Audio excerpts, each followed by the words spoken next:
Hello, in this video we're going to derive the exact confidence interval for the difference of two independent normal population means. And we make it exact with some certain assumptions which I'll mention in a second. But this is the formula for the confidence interval. And maybe the part that's different is this SP, which is called the pooled variance estimate. And so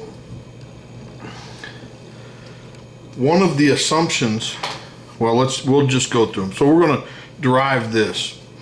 So first we have to assume that our samples are independent, identically distributed, and the xi and the yj are independent. The x, we have two independent populations.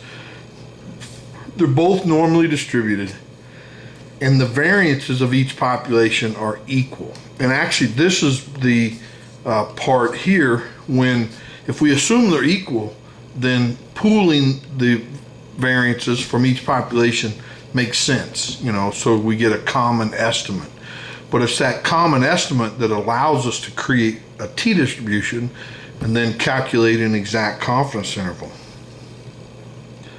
So here are some notes that if we take the sample variance divided by the population variance, this goes to chi-square degree. It is a chi-square degrees of freedom, chi-square distribution with m-1 degrees of freedom.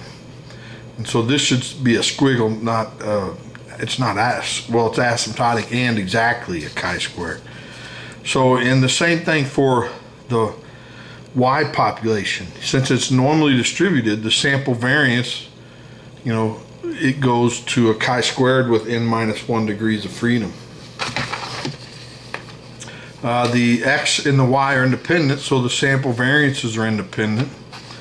And because of that, we can combine them, we can add them. And so this is a chi-squared with m-1 degrees of freedom plus a chi-squared with n-1 degrees of freedom. So the addition of the two is a chi-squared with m plus n-2 degrees of freedom. But since we're assuming that these two population variances are equal, we can just call, when we add them, we can put them over the same constant, and that's a chi-squared distribution with m plus n-2 degrees of freedom. And this could be a squiggle because they're exactly chi-square distributions. Now let's look at this piece here. If we want to take the expected value of the sample means, that is the difference of the population means. To calculate the variance of the two, since they're independent, there's no covariance between the two. And the variance of each of those is just the the population variance over the sample size plus population variance over the sample size. And then since we're assuming that there's a common variance associated, we could pull it out and then we get this. And we do that because of this. So